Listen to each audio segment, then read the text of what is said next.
Good morning, guys. Good morning. Well, it's so good to see you and welcome. We're glad that you're here with a special welcome to Governor Beshear and First Lady Jane Beshear, Lieutenant Governor Jerry Abramson, and one of our legislators who's here who supported us throughout this whole process, Kelly Flood. Thank you all so much for being here. I'm Stu Silverman. I'm the Executive Director for the Pritchard Committee, and I'm here on behalf of the Kentucky Education Action Team, which is known as KEEP. And KEEP worked very hard this year to work with our legislators to make sure that we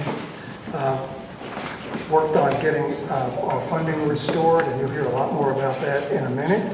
But I am here on behalf of KEEP and Nawana Privet, who is our facilitator. I would like to take this opportunity just to introduce the members of our organization, and these are the folks who worked so hard throughout the whole session. From the Kentucky Association of School Administrators, Rhonda Caldwell. Rhonda, you raise your hand, please. From the Kentucky Association of School Councils, Lynn Sloan. Lynn. From the Kentucky Association of School Superintendents, Wilson Sears. Kentucky Education Association, Stephanie Winkler, President. From the Kentucky Parent Teacher Association, Eddie Squires, President. And from the Kentucky Retired Teachers Association, Bob Wagner. And the Kentucky School Boards Association, Shannon Stiglitz is here, and I'm representing the Pritchard Committee. Our organizations represent about 155,000 members and their families. So that's a lot of folks out there who are supporting education and making sure that we move forward. Also, KDE, the Kentucky Department of Education, is not an official member of our team, but they have been great advisors to us and attend all of our meetings, and I'd like to just take the opportunity to recognize Commissioner Holliday and say thank you for having your staff work with us. I didn't see Tracy and Kevin. I know they're in some meetings this morning, but been a great help to us. At this time, I'm going to turn the program over to Ashton Bishop. I was going to introduce all the students who are on our student voice team, but they wanted to do this a little differently. So, Ashton.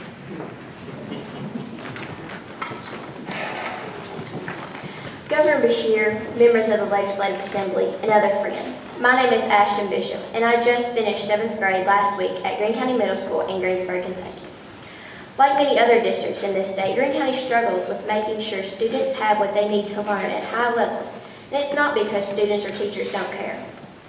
Though I take a lot of pride in my school, it is not an exceptionally wealthy one, and it has its share of problems beyond academics. In my middle school, just an hour southwest of here, there are 358 students, 67% of whom receive free or reduced lunch. Kids talk about drugs all the time and how they and their parents are using and selling them. And I personally know students my age, 13 years old, who are or recently were pregnant. But just because we are up against a lot does not mean we cannot achieve. For me and many other my friends, education is a lifeline and our best path to a better future. I, for one, like math and science, and I plan to go to medical school one day. That is why I was saddened to learn due to budget cuts, many teaching jobs at my school have been filled with less qualified aides. 3 teachers I know have recently lost their jobs. Our internet is slow, and we have a wireless lab where more than half the computers don't work. I know I'm not alone in caring about my school and getting the best possible education I can. When I look around me, I often wonder whether people in charge of making decisions to improve our school are feeling the same.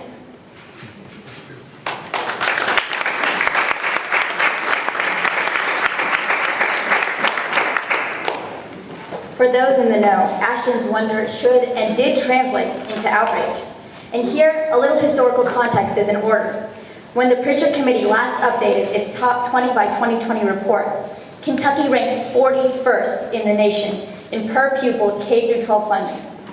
41st. At the same time we were demanding more from our students, we were not keeping up with their needs.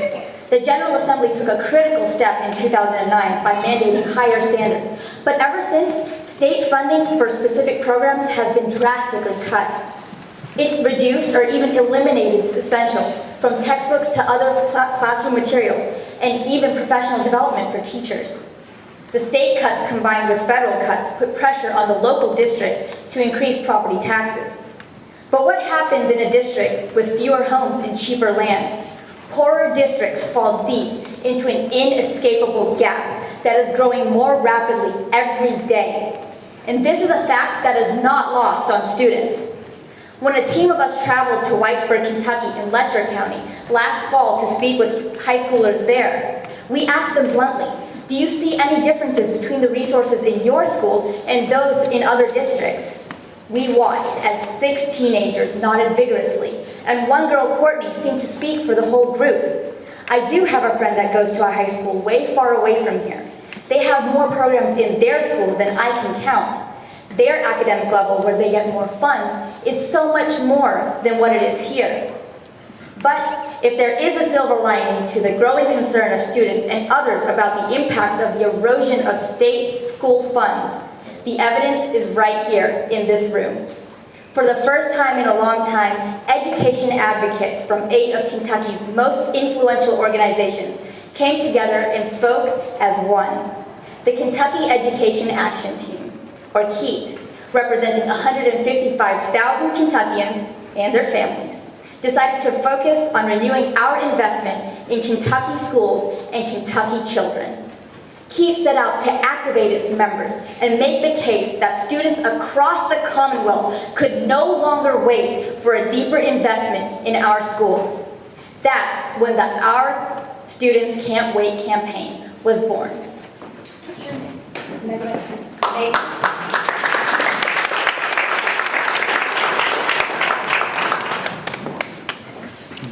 When the Pritchard Committee's Student Voice team was invited to work with KEAT, we were moved by our charge to amplify the voices of fellow students in policymaking to improve Kentucky education.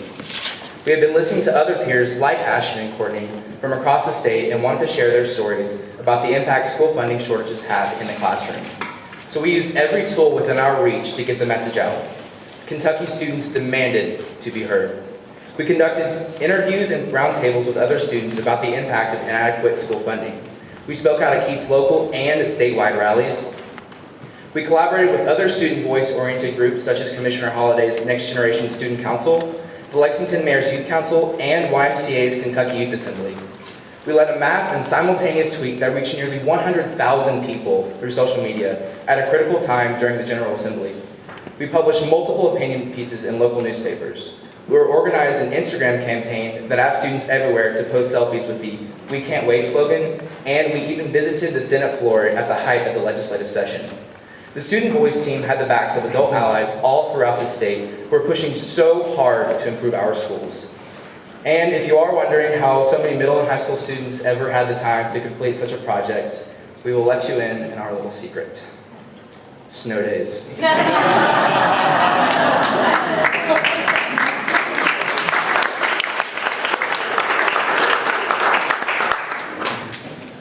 Thank you to Megan Akuchimoti from Paul Lawrence Dunbar High School and Gentry Fitch from West Chestnut High School.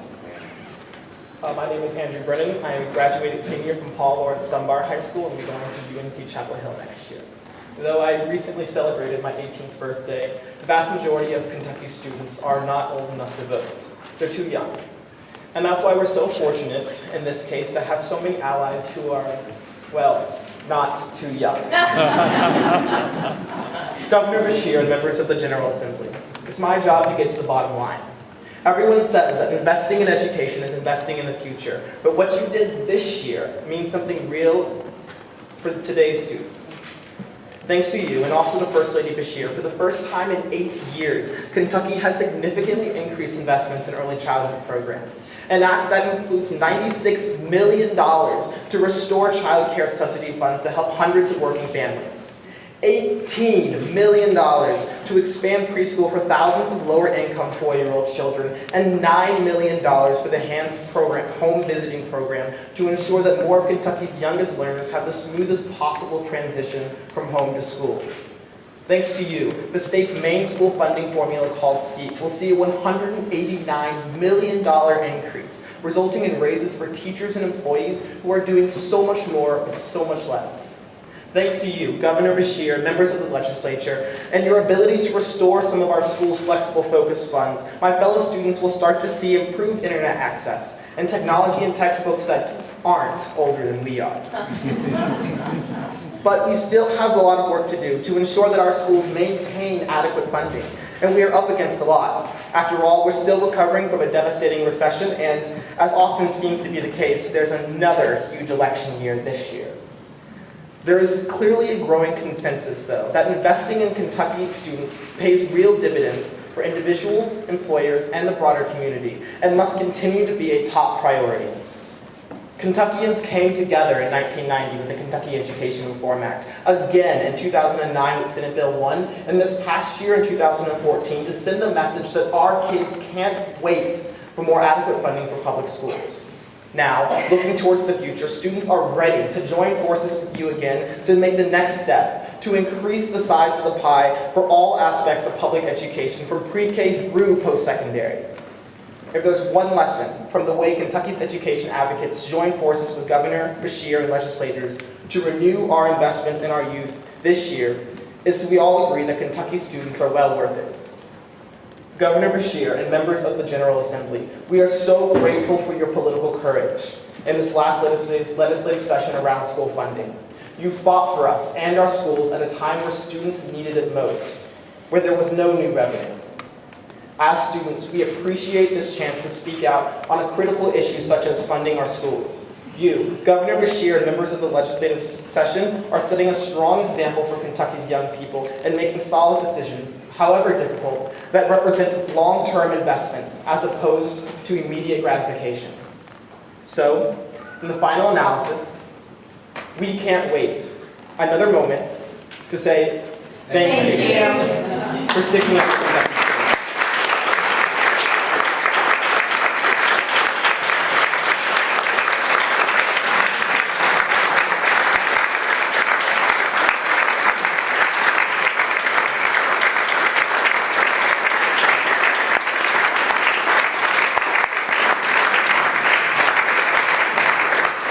And now a couple words from Governor Steve Beshear.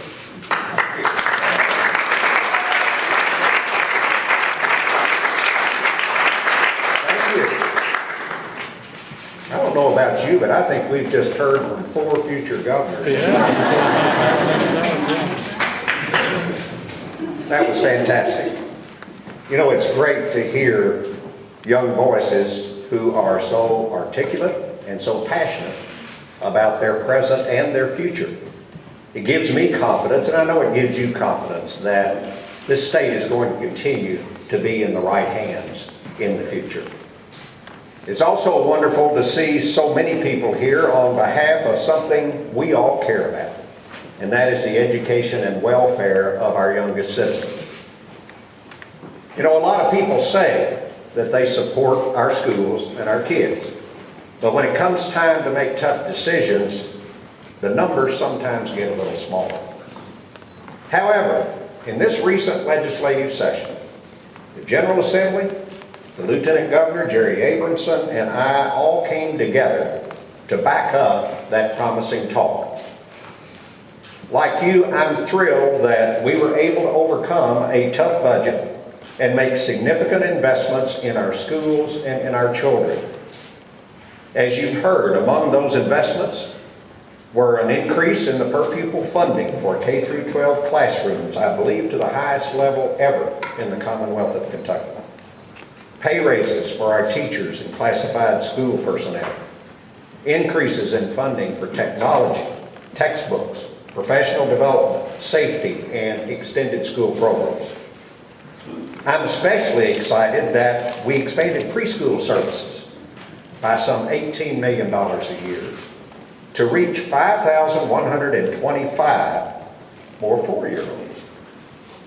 And we restored devastating cuts to a child care program that enables parents in low-income families to continue working. Now, these investments required some harsh cuts in other areas of state government. Hence my reference to tough choices, because we did have to make tough choices. And we also didn't do this alone. As you've heard today, we had a lot of help in making this happen. With the leadership of Commissioner Terry Holliday and his team at our Department of Education, and across the state, the members of the Kentucky Education Action Team and its member organizations, they lobbied, they advocated, they pressured, and they persuaded. You made it clear that Kentucky has not only a moral obligation, but also a financial obligation to increase our support for our children. Every single Kentucky child, whether he or she is born in the city, on the farm, in a mountain holler, or in the suburbs, deserves a good start in life and in school. That's my belief, and I know that you share that belief. That good start has a huge impact on whether they are financially successful later in life, and on whether Kentucky can compete as a state and the economy compete on this world stage. You know, actions we took during this General Assembly built on a foundation we began building several years ago. Obviously with CARA back in the 1990s, and then with Senate Bill 1, and then with the Common Core standards, the Next Generation Science standards, and with the First Lady's efforts of raising the dropout age from 16 to 18 in Kentucky. All of that came together to get us to where we are today. But where are we today? You know, while the investments that we made during this session are important and significant, they basically got us back to a point where we were before the recession started in 2008. And so, while we're very thankful and very excited about where we are, we've got a long ways to go. And we have only begun to rebuild this system and reinvest in education around this Commonwealth. We not only just need to regain the ground, we need to make a big leap forward. This world is growing more sophisticated and the marketplace is demanding advanced new skills. But you know, today, looking at this crowd, looking at these kids, listening to these kids, I feel good about Kentucky's future. When KEAT and its collection of administrators, teachers, parents, educators, and others come together with their local affiliates, Kentucky has an army of education warriors out on the grounds all across this state. So thank you for doing battle for Kentucky's kids.